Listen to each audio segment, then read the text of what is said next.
Hello అండి. Welcome to our channel ముద్దపప్పు ఆవకాయ. ఈరోజు మన రెసిపీ వచ్చేసి స్పెషల్ ఫ్రూట్ సలాడ్ అండి. ఈ ఫ్రూట్ సలాడ్ ఎలా చేసుకోవాలో ఒకసారి చూసేద్దాం. దీనికోసం ముందుగా ఒక చిన్న గిన్నె తీసుకోండి. అందులో ఒక 2 స్పూన్స్ వెనిల్లా కస్టర్డ్ పౌడర్ వేసేసుకోండి. ఈ రెసిపీ గురించి నేను ఒక అర లీటర్ పాలు తీసుకున్నానండి. ఆ పాలల్లోనే ఒక కప్పు పాలు తీసి ఈ పౌడర్లో వేసేసుకుని కలపండి. ఈ కప్పు పాలు కూడా కాచి చల్లార్చిన పాలన్నమాట. వేసేసుకోండి, చక్కగా కలిపేసేసుకుని పక్కన పెట్టుకోండి. ఉండలు లేకుండా మాత్రం కలపండి, మళ్ళీ పోసేటప్పుడు మనకి ఇబ్బంది రావద్దు. సరే, ఈలోపు ఒక గిన్నె పెట్టేసుకుందాం పొయ్యి మీద. దాంట్లో ఇందాక కప్పు పాలు తీసాక మిగిలిన అర లీటర్ పాలు ఉన్నాయిగా, అవి ఒకసారి అందులో వేసేద్దాం. వేసి మీగడ కట్టకుండా పొంగే వరకు చక్కగా గరిటతో అలాగా కలపండి. ఇది శివరాత్రి స్పెషల్ అని ఎందుకన్నాను తెలుసా అండి? పొద్దున్నుంచి ఉపవాసం ఉంటాము, సాయంత్రం అయ్యే వరకు ఏమీ తినబుద్ధి కాదు. ఇలా చేసుకుని ఆ పళ్ళు ముక్కలు తిన్నామనుకోండి, శరీరానికి చాలా బలంగా ఉంటుంది. సరే, ఇప్పుడు పాలు పొంగాయి కదా, ఇందులో ఒక పావు కప్పు పంచదారని వేసేసుకోండి. ఇంకా కొంచెం కావాలన్న వాళ్ళు వేసుకోండి, ఇదైతే దీనికి సరిపోతుంది.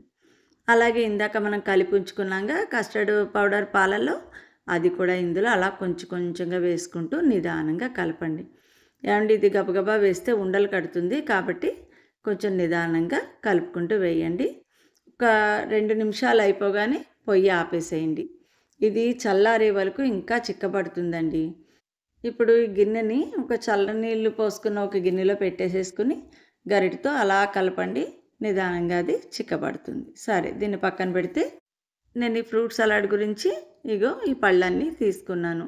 బనానా తీసుకున్నాను, పైనాపిల్ తీసుకున్నాను, స్ట్రాబెర్రీస్ తీసుకున్నాను, గ్రేప్స్ తీసుకున్నాను, అలాగే యాపిల్ తీసుకున్నాను, ఆరెంజ్ తీసుకున్నాను. ఇంకా కావాలంటే మీకు నచ్చిన ఫ్రూట్స్ ఏమున్నా కూడా అందులో వేసుకోవచ్చు.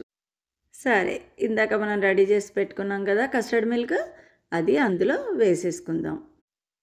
చూసారుగా ఎంత చిక్కపడిందో.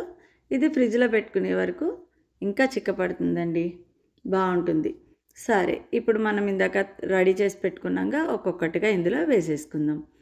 గ్రేప్స్ వేసేసుకున్నాము, అలాగే ఆరెంజెస్ కూడా వేసుకున్నాం. భలే కలర్ఫుల్గా ఉంది కదండి. అలాగే స్ట్రాబెర్రీస్ కూడా వేసేసుకున్నాము, అరటిపండు ముక్కలు కూడా వేసేసుకున్నాము. ఇప్పుడు యాపిల్ వేసుకున్నాము, అలాగే పైనాపిల్ ముక్కలు కూడా వేసేసుకున్నాం.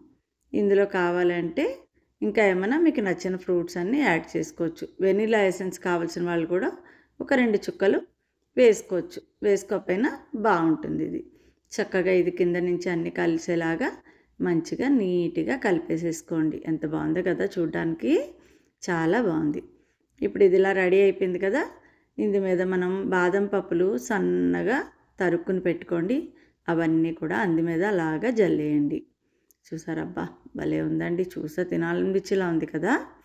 అలాగే కొంచెం జీడిపప్పు ముక్కలు కూడా సన్నగా కట్ చేసేసుకుని అవి కూడా అందులో జల్లేసి దీన్ని ఇలాగే ఫ్రిడ్జ్లో పెట్టుకుని ఒక 2 అవర్స్ పోయాక తినండి.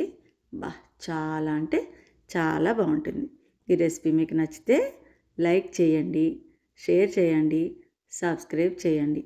అలాగే మీ కామెంట్స్ని మాకు ఎప్పటికప్పుడు తెలియజేస్తూ ఉండండి.